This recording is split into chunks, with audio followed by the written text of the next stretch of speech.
Welcome to our tub. Come on in. It's warm inside, and there's always room for more. This podcast contains adult material and is intended for mature audiences only. If you're under 18, grab your rubber ducky and find another tub. This one's not for you. Hello and welcome back in the tub for episode 119. I'm Mr. Berg. And I'm Mrs. Berg. And this week, well, once again, we have pretty much, a full-length interview. And really, I think we keep saying interview, but really things have turned into more of just a conversation. And to really get to know who we have joining us. Yeah, they're more of a get-to-know-you chat. Yeah. So we do want to thank Tanya Tate and Star Factory PR for getting Valentina Fox into the tub for this conversation. I really got to learn a lot about her. Great conversations, as you will hear, coming up here really shortly. And we'll kind of leave her to share the insights and who she is with you on the interview. As this launches, it is XBiz Miami 2024 week. So good luck to all of those nominated for XBiz Awards and that are at XBiz currently or making their way down there. Yeah, I think it's really about it. I mean, we don't want to waste too much time yapping here and just kind of jump right into this conversation. Think that's fair? Mm-hmm. All right. Well, here it is.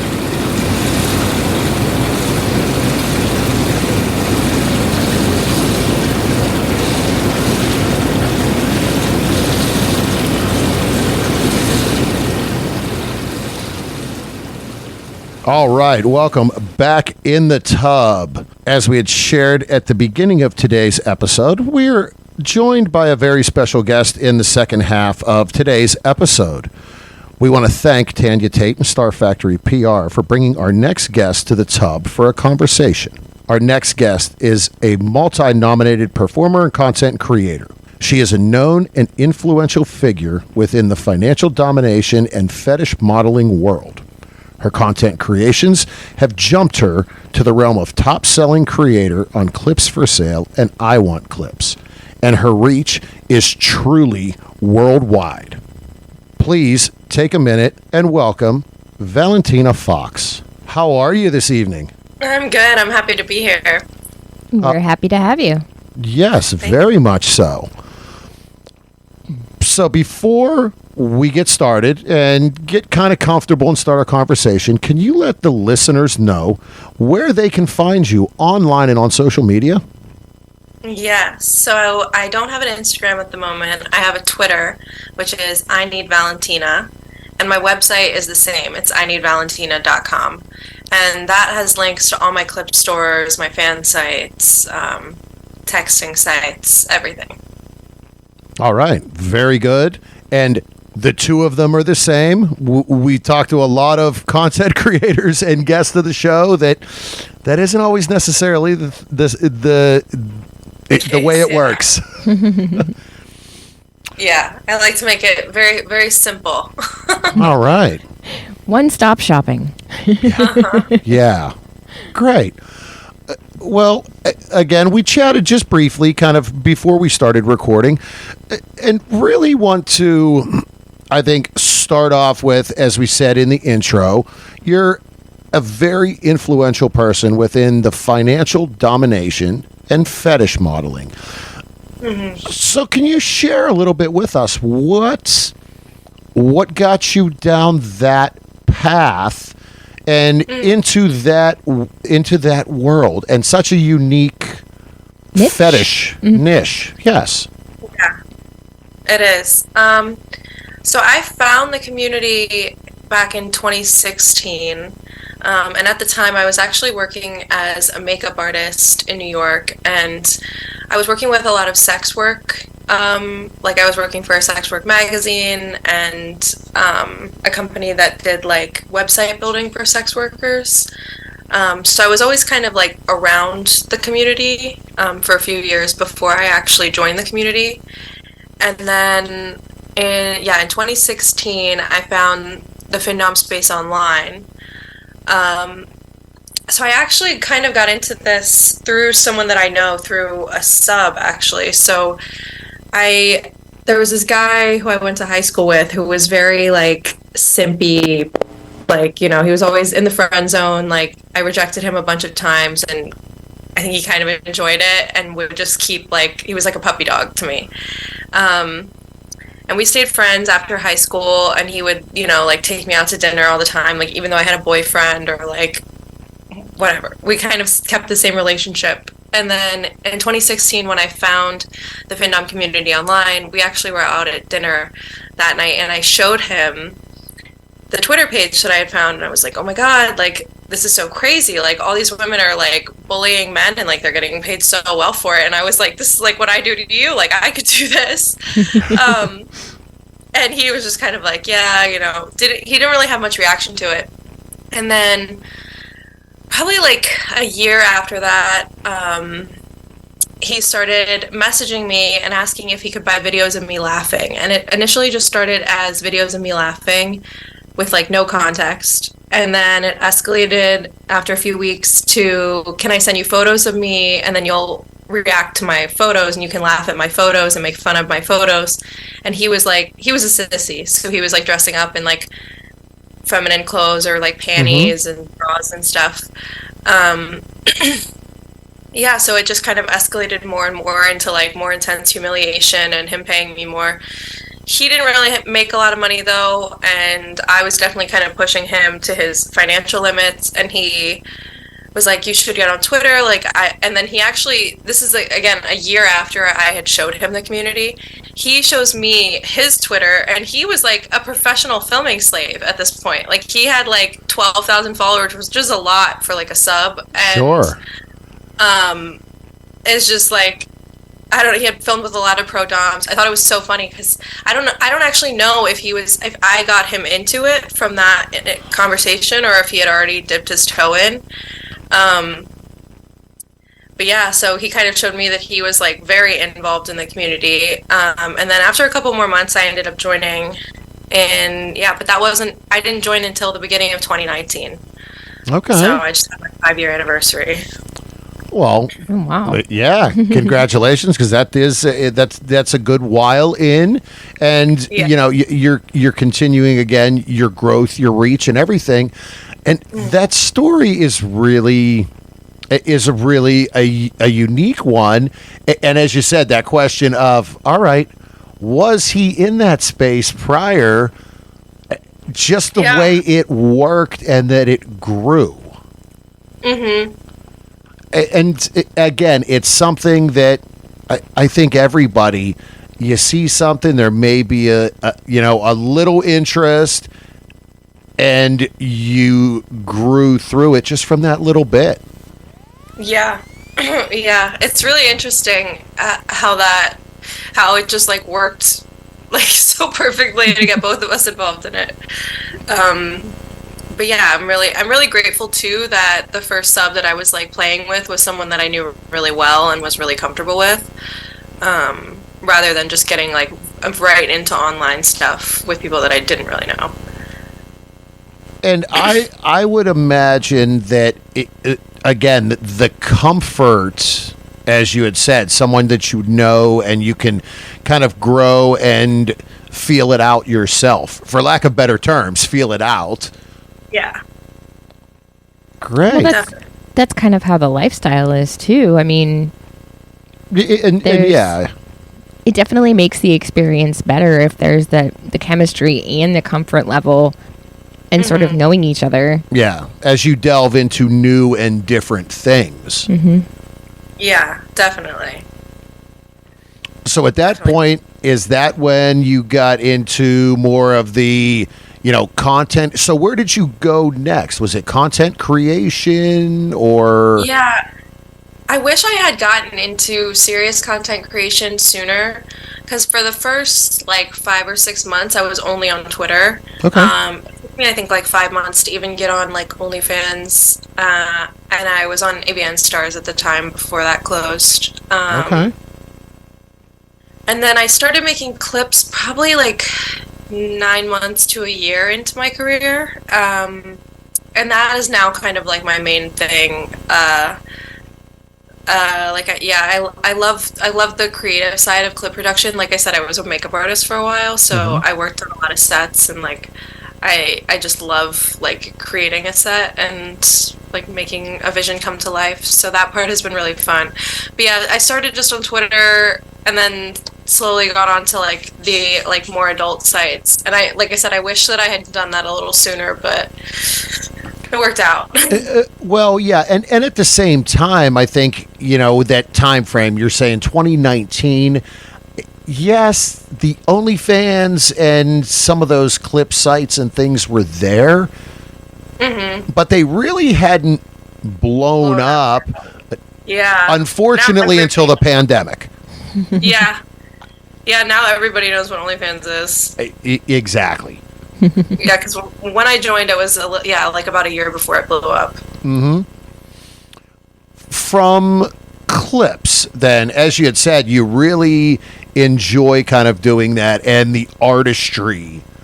We've had so many content creators and performers that have actually used that word. We are making art. And without a doubt, absolutely right. So setting up sets and your clips, is there something that a theme, a look that you really enjoy? Yeah, so I'm kind of known for like gooning content. So gooning, do you guys know what gooning is? It's kind of like a newer term. It's a newer term, and but you can share with listeners if they may not. Yeah.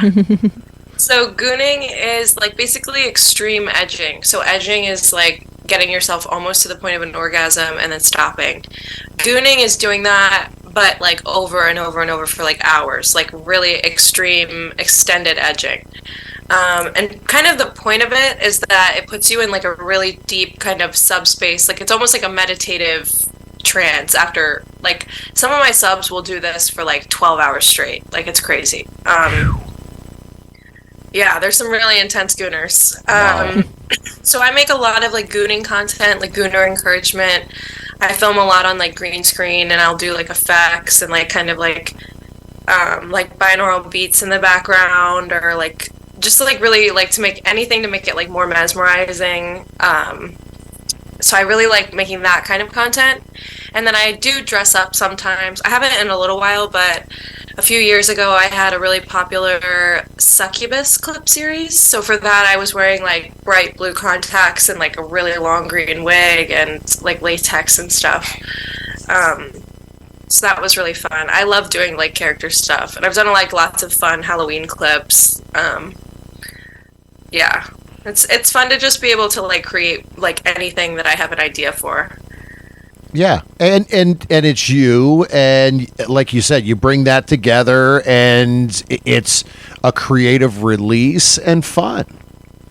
It's so fun, yeah. Especially, yeah, like the costume stuff, because like I said, I was a makeup artist for a while, so like I do like cosplay and that kind of stuff. All right, very nice. So when you set up these scenes for these clips, like how long does the prep take, and the setup, and then like filming it and all that kind of stuff? Yeah, it can take a while. It depends. I would say it probably takes like 2 to 3 hours of like prep before filming, and that's like, doing my hair, doing my makeup, deciding which clips I'm going to film, where I'm going to film them, which outfits I'm going to film. I usually film between like 6 and 8 clips per filming day. So then I'll like decide which order they're going to be posted in, because I don't like to really have too many like same outfits or same backgrounds like next to each other for the thumbnail in my clip store. So like this is one of the backdrops that I film on a lot, and I have like my logo here. And then I film like on my bed. I have another couch, and then like my green screen stuff. So I like to like kind of have a few options for backdrops, and then change up the outfits too, just to like give it some variation, especially when I'm filming so much on the same day. Yeah, and for you, and as you said too, for your fans, variety. Yeah. Yeah, especially because I'm in like the fetish world. Like, there's so many different fetishes that I can hit with clothing as well, like shiny pantyhose, fishnets, latex. Yeah. So that fetish realm, is that something that was always of interest, or is that something that you grew into as you started exploring within the industry? Yeah, definitely something that I grew into because I did like I was around the industry when I was pretty young. Like, I started working with sex workers and doing makeup and stuff for them when I was 18. So pretty soon after I was an adult, I was like around like people in the fetish community and started like kind of thinking about it. And I explored it a little bit in my personal life before, and then when I had that sub for my personal life. But yeah, definitely just being in the industry, there's so many fetishes I had never heard of. And even now, like, I like hear of so many new ones. And I've realized things that I'm really into. Like, I definitely have a foot fetish, like with my own feet. Like, I love having my feet worshipped. Like, I love taking care of my feet, like me worshiping my own feet. And that's not something that I've ever. I am totally not a foot person at all. I don't like my own feet. I don't like other people's feet. The opposite. But I'm a foot person, and she's like, "Would you get away from him?" I don't. Sorry. I think part of it is from I used to work with the elderly population, and I think part of it is from seeing like really messed up, kind of gross feet. Yeah, really yeah, feet. Yeah. That makes sense. Yeah. Well, and that's again the fetish, as you said. We've kind of learned that from, again, the lifestyle, and since we've started working, on the media side of the industry as well, there's a lot of there's so many. There is something for everybody when it comes to fetishes, and some that you would never think are fetishes. Exactly. And you learn, hey, this maybe is, we've gone through that from the Dom sub, the BDSM side of the world. It was always something that we were like, nope, not really interested. Well, we have since kind of moved in and tested some impact play. And what she found was that she really enjoys impact play. Light. Yes, light impact play, but still impact play. And that is definitely one of those, again, there's so many different ones out there that you can explore. And that is, again, that's why is it such a taboo? Why is it so shunned by everybody? Yeah, I think a lot of it is really interesting because I also feel like a lot of people have like interest in some fetish stuff, or maybe have never had someone that they're comfortable exploring it with, or like have never felt comfortable talking about it with a partner. Because just because I'm a sex worker, just so often when I'm like in public or at a bar or something with strangers, when I tell people what I do, it's like they immediately like start confessing things to me. They're like, oh, well, I've actually always like been interested in this, or like, oh, well, I've actually never told anybody this, but like, so it's really funny like that, seeing that too. Yeah, and maybe a lot of that is, yes, it's shunned, so they in public, all right, yeah, no.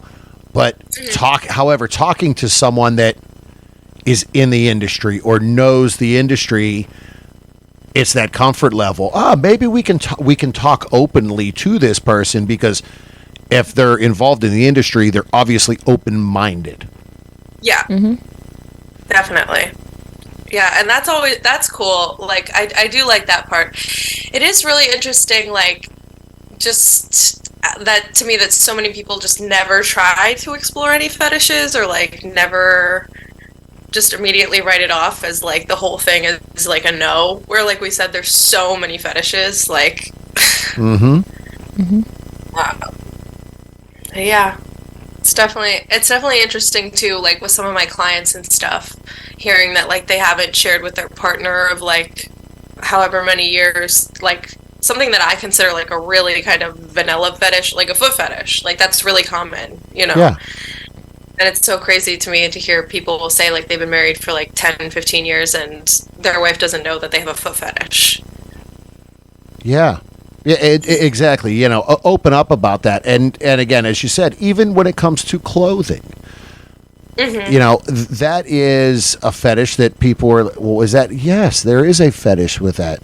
It doesn't have to be latex or leather. As you said, pantyhose, or, I mean, something as simple as anymore, your sports bra, yoga pants. I was gonna say a lot of guys like leggings, yoga pants, those kind of things. Some might even have fetishes for granny panties. Who knows? Yeah, yeah. Absolutely. I've seen it. Yeah. So from your clips and as you work your stuff, is it solo work mainly when you get into the fetish world? Is it solo clips, or do you do collaborations or anything like that? Yeah, I primarily shoot solo content. Most of mine is POV femdom clips, so me just like talking to the camera as if it's a sub. But I have a few clips with other doms, and then I have a few clips with one of my slaves.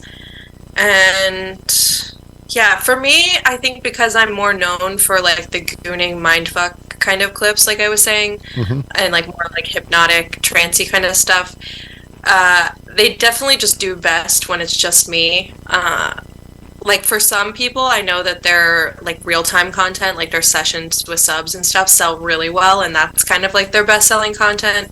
But I think because of the audience I built, like my solo stuff just does a lot better than anything I've ever filmed with a sub or another dom.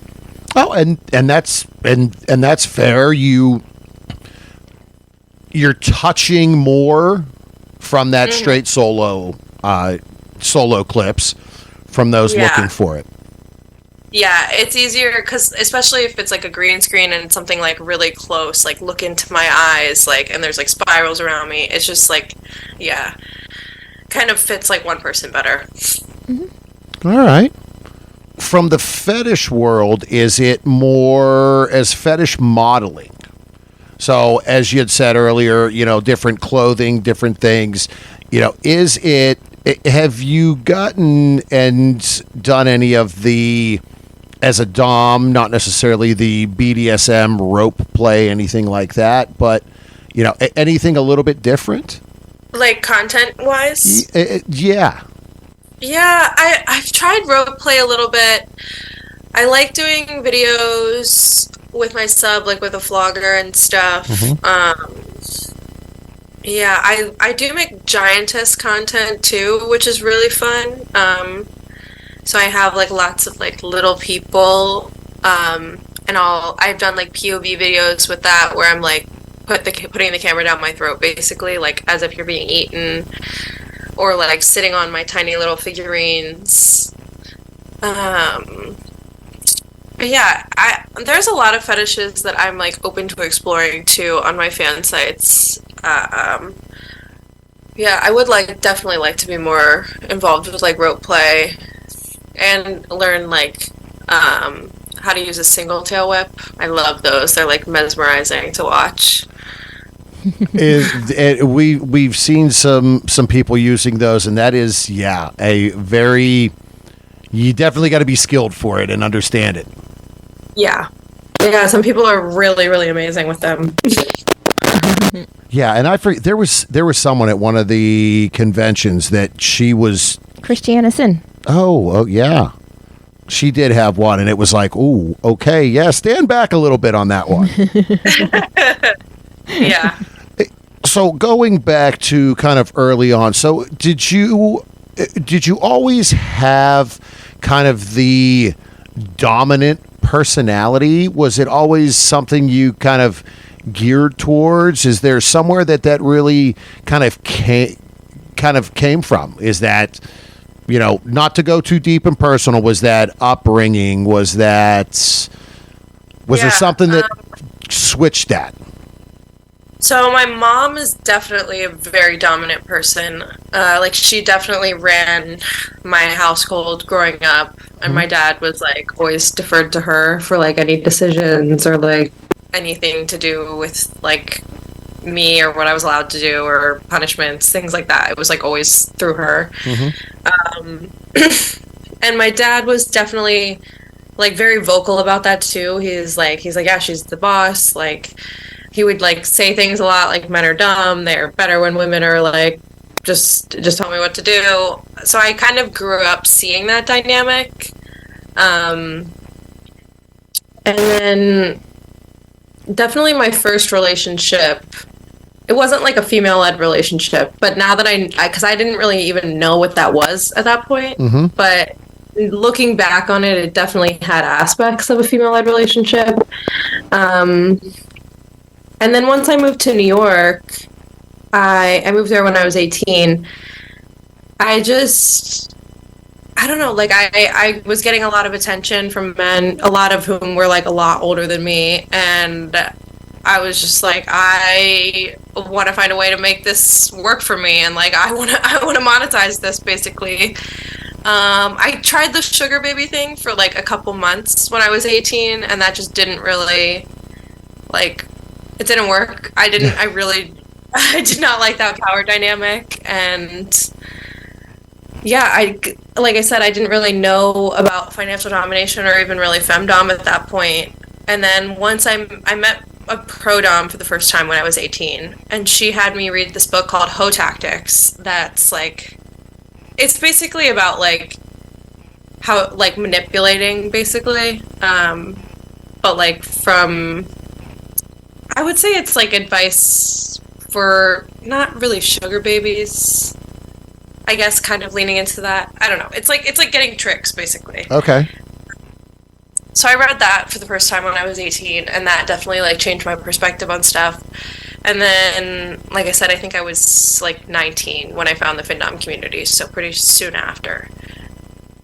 And yeah, and I was just kind of doing like findom naturally, just kind of like fucking with guys when I was out in New York. Like I would go to clubs a lot when I was younger, and just would like end up making money when I was out at the club, and just like from like talking to people or whatever. Yeah, hey, no negatives on that. If it worked, there you go. So I feel like it did just kind of happen naturally. Yeah. All right. So, new subs for you. Mm-hmm. How do they find you? How do they get to you? Outside of your clips, do you, as you said earlier, do you offer, one-on-one Skype shows, anything like that? Yeah, so I do session a lot on Skype. I go live. I was actually live for a bit before we started this. So I live stream a few times a week usually. I do Skype calls. I'm on Sex Panther, so I text. I do phone calls too, but only like by request. I don't really turn my phone lines on randomly anymore. Which is probably for the best. Yeah, yeah, yeah. I'll only turn them on if I know like someone specifically is calling. I don't really like answering the phone to like a random person, and they're just like, blank called you for 20 minutes, and you're like, oh my god, I have no idea who this person is or like why they're calling me. Yeah.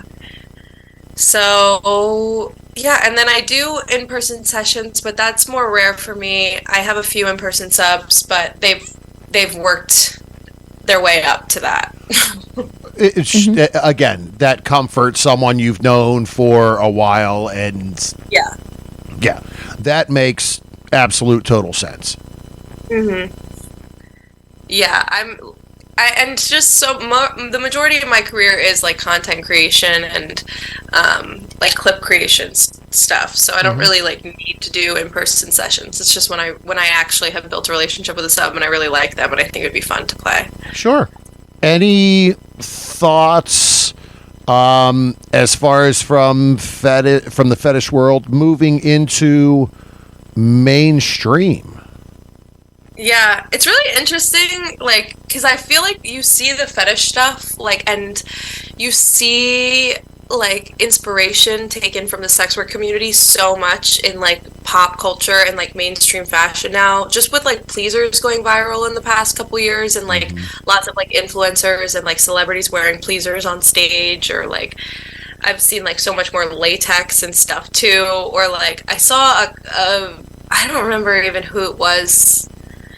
Maybe Camila Cabello or like Becky G, one of them. But I saw yesterday that they released a shoot and they're like, she's wearing like a leather outfit and standing in a field. And then she has like, it looks like a horsetail, like on her butt. Like it's very like fetish vibes. But it's just like really interesting seeing that kind of stuff in pop culture. I like it. Like I think it's good that it's like making those fashions like more normalized. It does kind of suck though that there's still so much stigma around like the sex work community and the BDSM community, but like it's okay if pop stars or influencers like wear the same things. Yeah.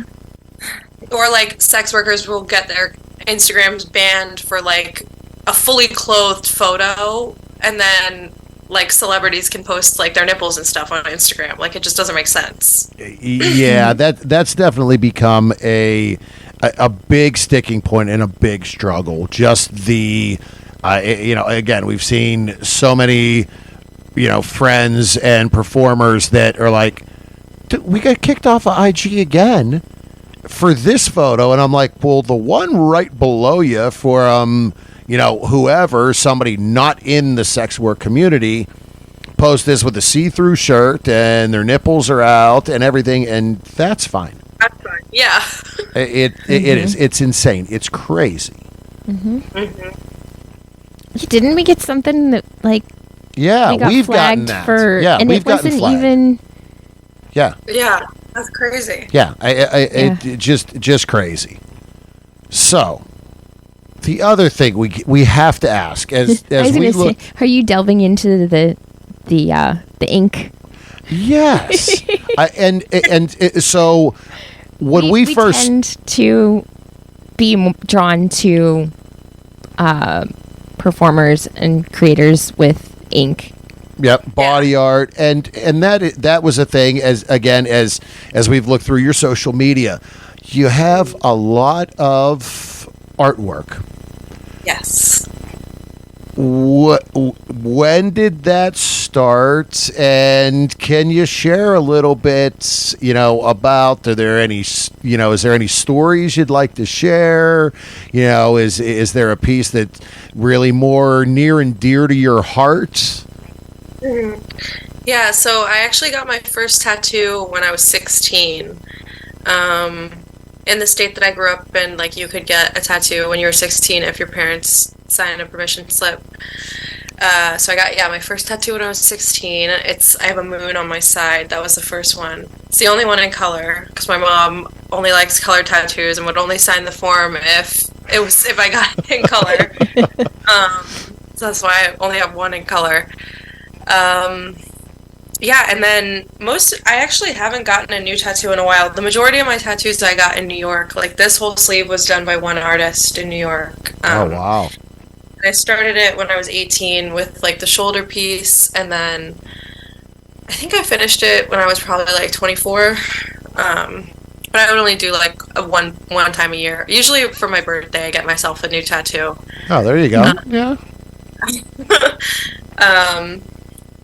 And then, I think my favorite, I have this, like, double-headed snake on this arm, and it's probably, like, one of the most detailed ones that I have. Oh, wow. Yeah. Yeah, this one was by an artist who was in town from New York, from Korea. It took 12 hours, and it was one session. That's the longest I've ever sat. Wow, that's a long time to be sitting. It was. It was crazy. I know when I booked the consultation with him and like we talked then, he was like probably like 10 to 12 hours and I was like, "Okay, so like maybe 2 days." And he was like, "No, one." I was like, "Oh my God, okay." Yeah, all right, man. If you're going to sit and bang that, you sit for 12 hours and bang that out, I guess I can. Yeah. Wow. So how many altogether? Do you know? I don't know, honestly. I think I'm probably around 30. Nice. Yeah, I definitely need to get more because I live in LA now. So I haven't gotten any. I've only been here for a year, but I haven't gotten any since I moved here. But there's a lot of good LA tattoo artists, so.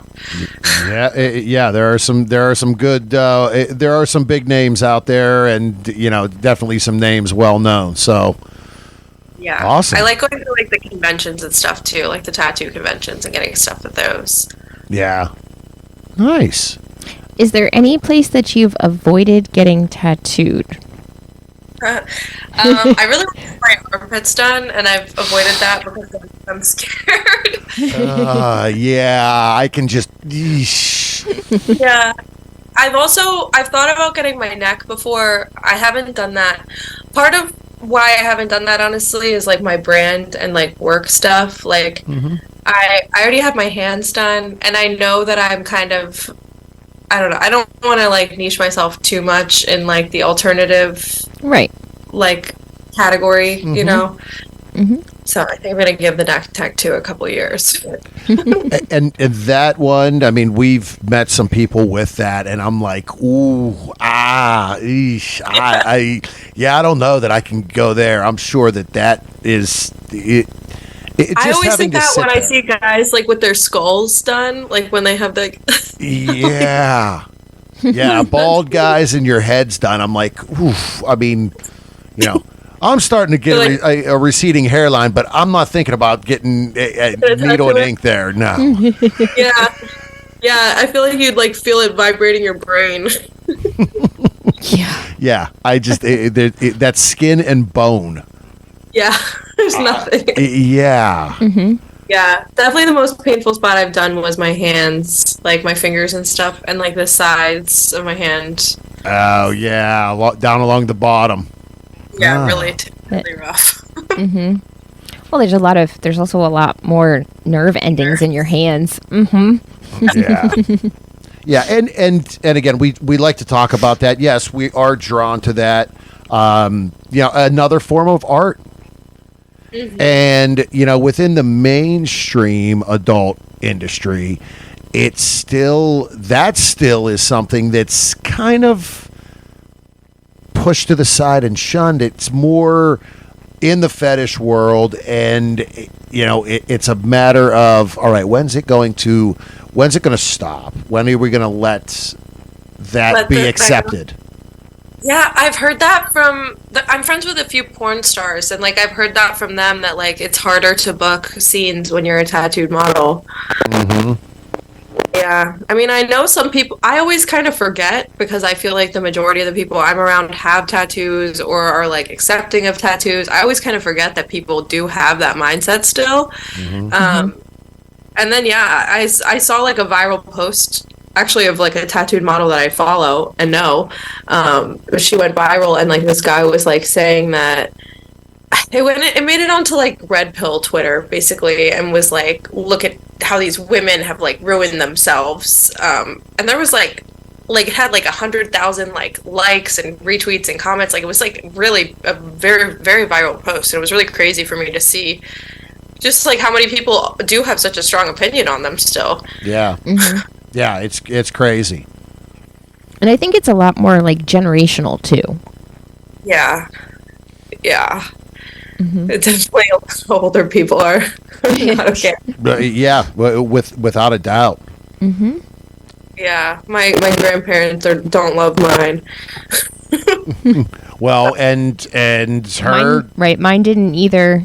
I remember going to visit my grandfather, and he wasn't doing well, and that was the one thing. He was like, me and my sister were there, and we both have them, and he's like, he just was not happy about it. But he was a Navy man and had like half a dozen of his own. But it was just it was different than like it wasn't something women did. Women, yeah, exactly. It's like people see it as masculine, which is so funny. Like, because like obviously tattoos can be so feminine. Yeah, they can. Even my sister, she has a ton. All of her stuff is black and gray, but somehow it still looks feminine on her. Yeah. So, as we talked, you have all this work you're doing, content, you're creating all your clips, all of that. How do you unwind and take care of yourself from, a mental health standpoint? We really like to talk about that because it can become such a hot button within sex work community. Yeah, I think for me, my friends really help a lot with that. I think I have a lot of really good friends. Like my best friends are all doms. And like having other people that I can talk to and like be real with and like that can relate to what I'm feeling work wise is super helpful because it really can be a really isolating community, especially for people that are only online, because it doesn't really feel like as much as of a community, like people in like porn and stuff, like they're working with each other constantly and they all like know each other and stuff. But if you're online and like you never have to ever see your coworkers or see anyone, like it just feels like you're like all alone in this like imaginary world on your phone. Yeah, so definitely having my friends that are in the industry and people that I can talk to really help a lot. And yeah, I have a dog. I love spending time with her and like unplugging, like being offline some days, like going on hikes and stuff. Nice. What kind of dog do you have? Reminding me that I'm a real person. Yeah. She's an Australian Shepherd Border Collie mix. So she has a lot of well, and a lot of energy and lots of fur, huh? Yeah. And fur. Yeah, and when we're going through that now, for years we got caved to Mrs. and our son back in December and said, if you want to get a puppy, fine, get a puppy. So we got a puppy that is on its way to being a mini horse. And what kind of dog? He's Great Dane and Black Lab. Oh wow, yeah, big one. Yeah. Yeah. So he's 6.5 months and he's easily 85 pounds. Yeah, he's over 80 pounds at about 7 months old. Wow. That's so funny. I love Great Danes. They're great. I love Labs too. Oh, but he's afraid of everything. Yeah, he has the Great Dane. He's afraid of everything, but he has the Lab. He wants to hunt and explore everything. And it's split right down the middle, and I'm just like, you can't have it both ways. You can't be outside chasing the animals, and then when a car drives down the road, he's like running to hide inside. I'm like, okay. That's amazing. Yeah, but again, that is, we'd like to talk about that because it's so important. And you hear it sporadically within the sex worker community. Something happens, something tragic happens. Oh, and in mental health and your mental well-being.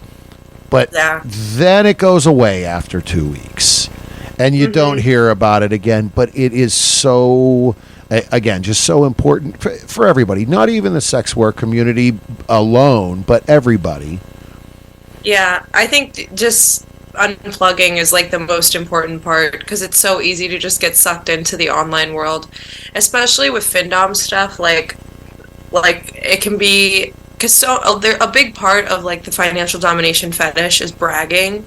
So like the majority of like findoms that I follow are constantly like, I made 5K today, I made 10K today, I did this today, someone bought me a car today. Like it was just, it just like if I'm having a day off or like I'm not really I'm not engaging with my subs, I'm not really trying to make money at work that day, and I'm scrolling down my timeline and just seeing like thing after thing after thing after thing, and maybe it's not even real. Sometimes those posts aren't even real. But it can make you feel really bad about yourself or compare, even if I'm having a really great day or really great month or whatever. yeah, there's just like constant in your face, like, or so and so's released a new thing, or and I'm like, oh, I should be releasing more clips, or it's just like such, and it's not really a competition. Like, I don't think of it as a competition because I think there's enough money to be made. Like in the industry, there's no shortage of horny people. Yeah, exactly. But yeah, it does definitely I kind of sometimes do feel like I'm like always behind, like just because there's so much in my face of this happened, this happened, this happened. I'm like, oh my God, I'm not doing enough. Yeah, and again, you have to be able to, as you said, unplug and get away to just take you time. Yeah, exactly. And be able to say no. I just need to put myself first.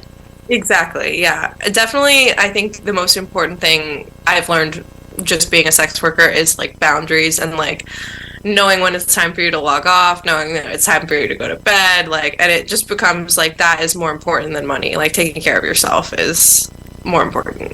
Sure. Because we're not here for a long time. We got to enjoy it while we can, and you have to have that you time as well. Yeah. Yeah, exactly. So one topic we always do like to hit, because, and we didn't really talk earlier before we started recording. So our original background and my constant, everyday job is food service. Mm-hmm. So from your end, now you said you're out in LA. There's great restaurants, great food. Are you a stay-at-home and cook yourself and play, or are you, hey, I'm checking out the food scene? What's that look like for you? I like to cook, but I don't cook very often at the moment. So I've definitely been eating out a lot in LA. There are so many good restaurants here. I'm actually going to go out to dinner in a little bit after this. Like to a restaurant that I go to almost once a week. So yeah, but I do like to cook sometimes, but like you said, there are just so many good options in LA, and yeah, they win most nights. Do you have a go-to cuisine? That's hard. I love sushi, and LA has like amazing sushi. So I love sushi. I love Indian food too. I get Indian a lot. Okay, how spicy? It depends on the place. I always go with medium spicy because sometimes when you just go spicy, they're like insane levels of spice. I like spicy, but not like making me cry and like my nose run and stuff. Like, see, that's my spice level. Like, yeah, I'll go and get Thai, and I'm like, I want 10. And the woman's like, oh, it's really hot. You should get 5. Like, no. I'm like, no. Give me. And we went to one place, and I was like, all right, fine, give me 8. Like, I ate it, and I'm like, no, next time I'm getting 10. That's And I'm completely the opposite. Yeah. I can't do any spicy whatsoever. Like she's asking for -5. Do you go backwards? Yeah. Mm-hmm. Like if he makes like chili, he makes it more bland spice wise for me, and then like I make 2 pots. Adds I'm making 2 pots. Mm-hmm. Like I know never to ask him, well, is it spicy? Because when he goes, oh, it's just a little, like I'm not gonna be able to. Yeah, I feel like you would probably love. Have you been to like Nashville and had the hot chicken in Nashville? Nashville is on our list. Like so many people, and we're not far from Nashville. We're probably about 8-hour drive. It's not that bad, and that's on the list. They have like the most insane hot chicken I've ever. Like I think I did get like a medium, and it was like my nose was running. Like I was like, this is in what world is this medium spicy? I just don't know how you can taste anything when it's like when that. It's that hot, yeah. Well, and again, we always like to ask those kind of questions, just to learn a little bit more. and that's great. And again, being out there, don't blame you. Like you said, there are so many great food options. Even I was at work today and doing some training. The food truck scene in LA, from everything that is insane. And that's where my direction's always been. I'm going to the food trucks, I'm going to the small mom and pops. I want to know where the local people are eating, because that's some of what I want to see too. Yeah, there's such good food trucks. There's so much good Mexican street food here too. I love like birria and like elote. Yeah, when it comes to traditional Hispanic stuff, I am, traditional Mexican. I'm like, good mole, elote. Yeah. Give me a good taco, fresh corn tortilla. Yep. All right. Well, now that we've gotten you ready for dinner, talking about food. Ready. It has been a great conversation. It has really been great getting to know you, to learn about what you're doing. Is one last question. What does the future hold? Do you have anything you can maybe give a peek under the hood, or any plans here coming up? Yeah. Mostly just I'm excited to make a lot more gooning content. I kind of slowed down over the past couple months, but I've been filming a lot recently. I recently hired an editor, so I'm excited to get a lot more content out like over the summer. Awesome. Good. Well, again, for the listeners, your fans, our listeners that may just be hearing your name for the first time, there's definitely more to come on the horizon. There's award-nominated content out there now, and we're sure more nominated content to come in the future. Yes. Hopefully winning. Yes. I was going to say, hopefully next year it'll be award-winning. Yes. Well, again, it has been a pleasure. One more time, can you let everyone know where they can find you online and on social media before we go? Yes, you can find me at my Twitter at I Need Valentina, and my website is ineedvalentina.com. All right. Again, thank you so much. We truly appreciate the time you took out to spend with us today. Yeah, of course. This was great. All right. Have a great evening. Enjoy dinner. Thank you. All right. Good night.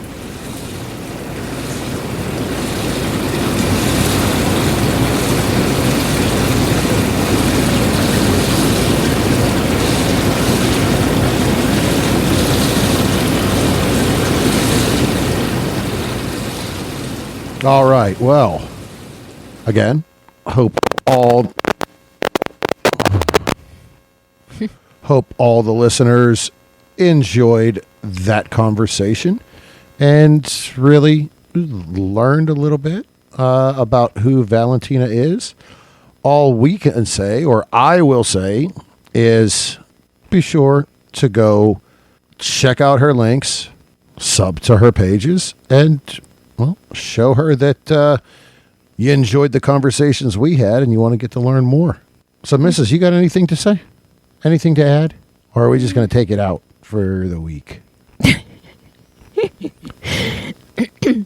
No, it was definitely an interesting conversation. We definitely learned a lot about her and what she does, and yeah, and really had a good time. It was a fun conversation. Mm-hmm. So with that, we'll end this conversation as well. Again, thanks for tuning in. Thank you for the support. Be sure to follow our social medias, Berg Couple for Fun on Twitter and IG, The Bergs on Facebook and Reddit, inrtub.com. You can hit us up on email, thebergs@inrtub.com. Any thoughts, questions, ideas? Hey, we're open to hearing from anyone there. Remember to pay for your porn. Support all of these creators. Valentina, all the cam girls, everyone that's enjoying XBiz right now. Help support them. All the other performers and interviewees we've had on the show in the past. Wrap it before you tap it. Lick it before you stick it. And until next time, we'll keep the lights on and the tub warm for you.